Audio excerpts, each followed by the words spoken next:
米放送局 MLB ネットワークは日本時間8日、大谷翔平を1日かけて特集する企画、翔平デーを開催しました。番組には、オンラインでビリー・ゲップラーがゲスト出演し、エンゼルスが大谷翔平を獲得した際の舞台裏を明かしました。ビリー・ゲップラーは、大谷翔平がエンゼルスに加入した当時のゼネラルマネージャーで、獲得交渉を主導し、契約に結びつけた中心人物です。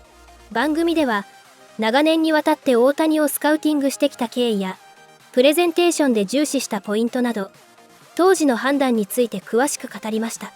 また司会からは、大谷翔平がマイク・トラウトのファンで、一緒にプレーしたいと考えていたという説について質問が及びました。この質問についてもエップラーは具体的なエピソードとともに説明しました。これらの模様を日本語字幕付きでご紹介します。We are pleased to welcome in former Angels GM Billy Eppler. And Billy, you are the guy responsible for recruiting and signing Shohei Ohtani. Before you deflect all the credit, I'm sure it was a group effort, right? But you had originally said you were stunned when he chose the Angels. When you look back at that press conference on his introduction, what did it take to convince him to sign? I think it took connectivity. Ultimately, I could think back to, all the years scouting him, watching him both as a pitcher, and as a position player. But then, sitting in that presentation room with him, and with a lot of the leadership from the Angels at that time, Artie Moreno, John Carpino, Mike Scioscia, Jonathan Strangio, Steve Martone, and Bernard Lee. That was our team that was there. And we really just tried to focus on how we were going to use the player, right? So we made the presentation all about him, and it was almost this partnership or a marriage that we wanted to talk about his usage, his workload, how we were going to support him. Basically, we were going to just try to make everything easy for him so that he could go do the hard things. And I think that relationship really helped in the end. AJ, it's always so fascinating to me. Oh, so Billy, I was thinking about AJ Preller actually, because AJ Preller learned Japanese to pitch to Shohei Ohtani. And it's always so interesting to me thinking about, you're assuming you know what the player is looking for when he comes to the team, and you put this entire pitch together. And I remember the time when Shohei signed with the Angels, one of his biggest reasons that Mike Trout was his favorite player. He just wanted to be with Mike Trout. How much of that is true? No, it's absolutely true. I mean, I remember, Mike was getting married that weekend that we had the presentation in Los Angeles. And so I was talking to Trout, and I said, hey, would you be willing, I think it was the night, I think it might have been the night of his rehearsal dinner. And I said, would you be willing to jump on a FaceTime for about 10 minutes just to talk to Shohei? And Mike's like, sure, absolutely. If it's going to make us better, this guy's a stud. I've watched him on, video, whatever it is. And so Mike jumped on a FaceTime, and that was pretty cool. Right on my phone, I called up Mike and propped it up right in front of Shohei, and it was really funny to watch how it started. It was, the connection happened, and Mike's just like, hi, I'm Mike Trout. And Shohei goes, yeah, I'm Shohei Ohtani. And they had a conversation with the interpreters there. But yeah, Mike definitely helped in the process, and having that level of a star on our team to kind of align with Shohei was very, very valuable. And in fact, we played a video, and we made a video for Shohei, a little bit of a hype video, but also, demonstrating what we were going to be all about. And we actually drew a parallel between Steph Curry and Kevin Durant. And we said, when two superstars align, look at what can happen. And so, maybe that resonated, maybe it didn't, but I know having Mike on the phone was definitely helpful. That's a great story. I want another story, because Shohei's first weekend of the regular season, what was that like? Well, the first weekend, that opening weekend, I mean, we maybe should even step back a little bit into spring training. That spring training was a little rough. There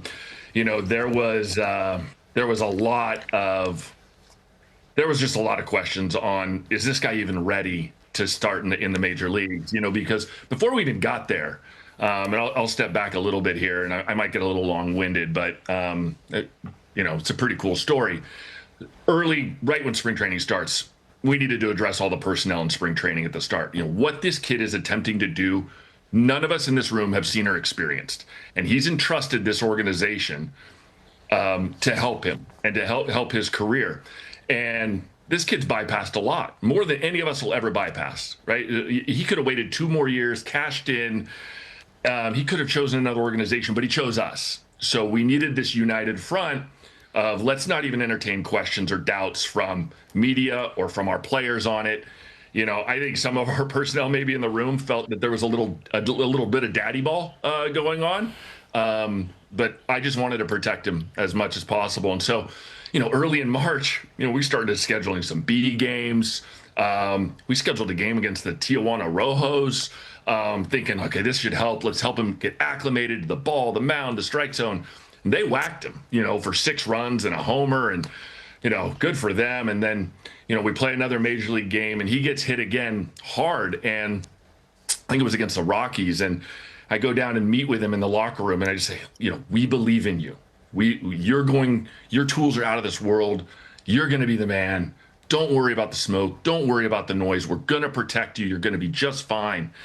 But with all those spring training performances, there started to be some debate going on publicly as to whether Ohtani should start in the big leagues. And that started to bleed into some inquiries from coaching staff and other personnel like, hey, is this guy ready? Or should we start him in the minor leagues? And that was tough to hear. I'm glad they said it, and I always invited those debates. And next morning kind of walked in, grabbed the staff and just said, let's not spend any more mental energy on this. The kid's going to be on the squad. And if it goes wrong, I'm owning this one. So now fast forward to that opening weekend, and we drafted a plan where we're going to have him start on Sundays because the most frequent off day in our calendar for the Angels that during the first half, most frequent off day was Monday. So if we started him on Sundays, we could get this recovery day on Monday. So he starts opening day on Thursday, hits 8 in the lineup, doesn't start on Friday. I wasn't going to shove him in the lineup on Friday. That's fine. He didn't play on Saturday because it was the day before he started. So then I go back to the team hotel. It's Saturday evening. We played a day game on Saturday. And I get a text from Shohei's interpreter, and Mr. and Mrs. Ohtani were there. They had flown over from Japan, and I had met them, months prior.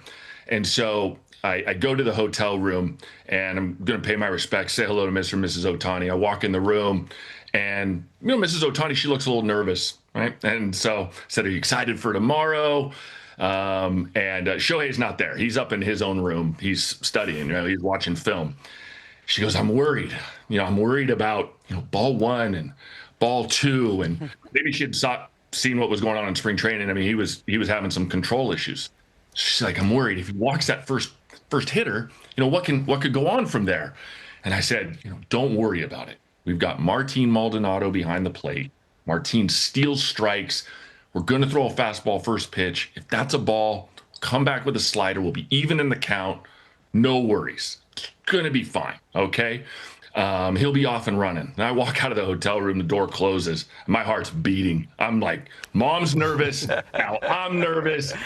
I go, oh, good God, she's seen him more than I have, And so I call Eric Chavez, who was our special assistant at the time, and I'm like, hey, man, we need to go to dinner. Like, I got to get my mind somewhere else. And then game day happens. And I'm like, Eric, you got to sit with me.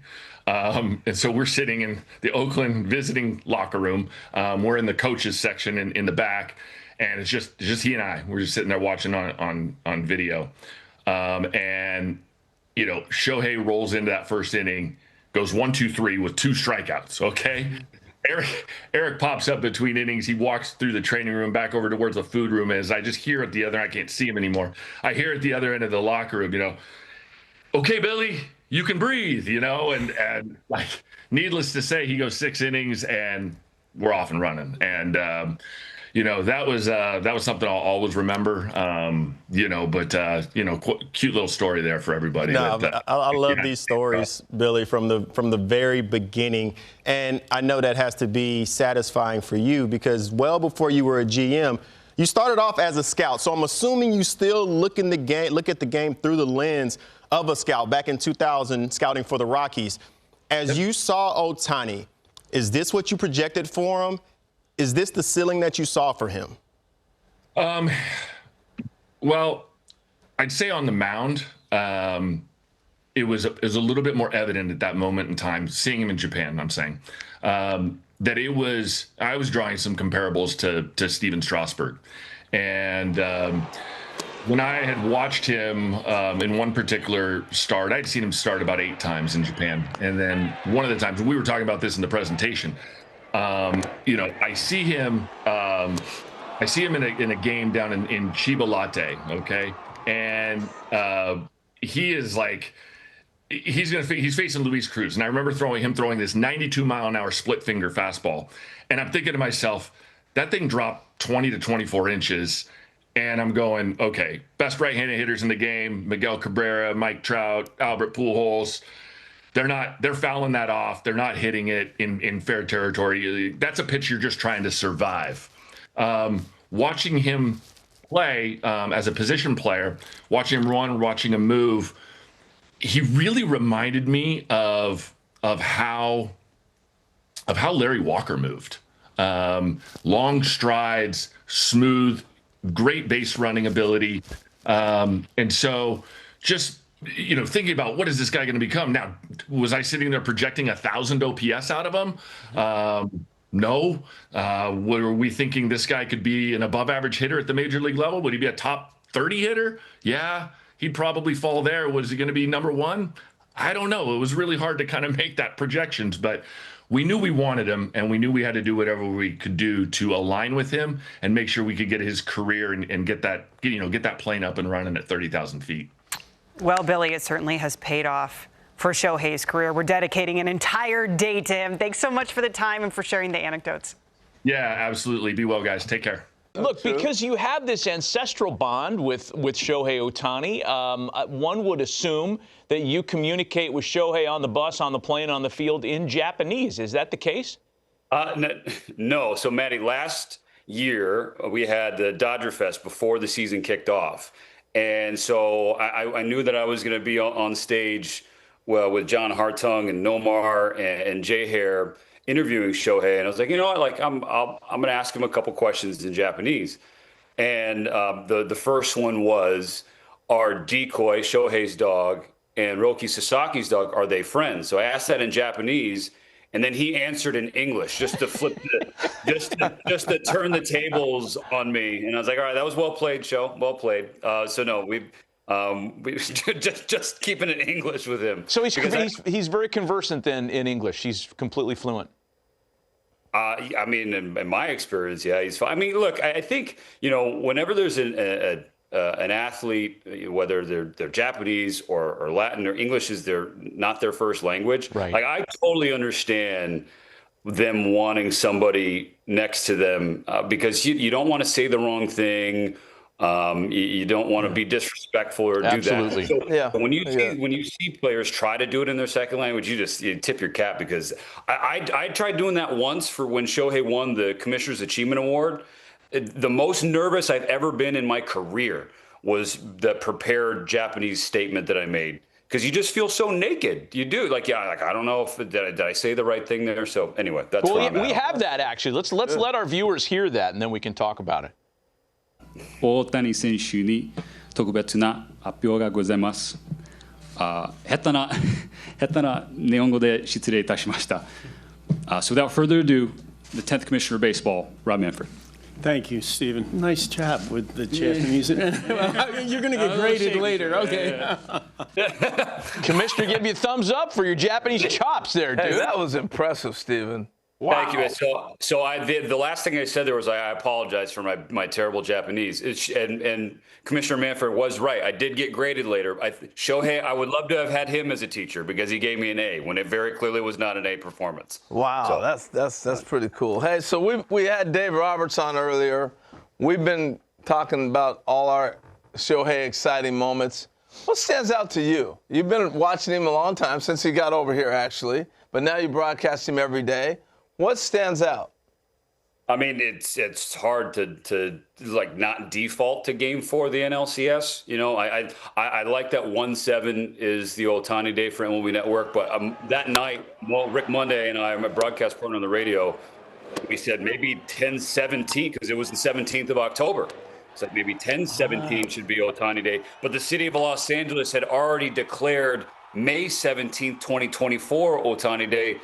Basically, every day is Ohtani Day. Anytime there's 17 on it. You know what I mean? So I like that performance. We're never going to see it again unless he tops it himself. Like that is just the single greatest feat, not just in baseball history, but I just think in sports, individual performance, given the stakes as well. I mean, he pitched and powered a team to a pennant.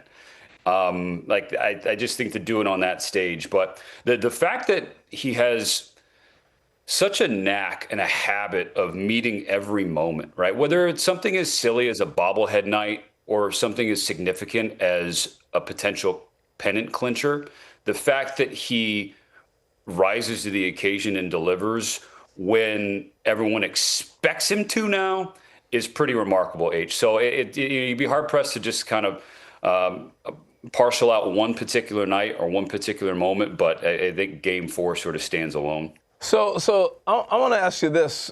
Like, radio is the soundtrack to the summer. So many people listen to the games on the radio, whether you're driving, whether you're doing your laundry, you name it, whatever. Have you felt a pressure or a difference to describe Shohei to so many listeners? H is a terrific question. Yes, 1,000%. 1,000%, especially in Los Angeles, right? Where you get so many people stuck in their cars for a long time or just in their cars on a commute to or from work or wherever they may be going. And I remember the 24 postseason where at Citi Field in Queens during the NLCS, and a Dodger fan, you know, you're kind of exposed there in the booth. There's a fan section right below you, and a Dodger fan came up and said, hey, you know, my 92-year-old mom, you know, she's lost her eyesight over the past few years, and so she really leans on you to paint a picture. And honestly, it didn't really click. That aspect of the job didn't really click for me until that interaction and experience. It's like, you know what? Like, it's not just the people stuck in their cars. It's the people who, you know, maybe they don't have the ability to watch the games. And so you know, I was falling into like TV habits and like kind of just getting lost in the play, thinking that it's on the monitor. Mm-hmm. Well, that you don't have that luxury if you're listening on radio. And so that kind of has locked me in a little bit more to be. And it's so important because he is the greatest player who ever played the game.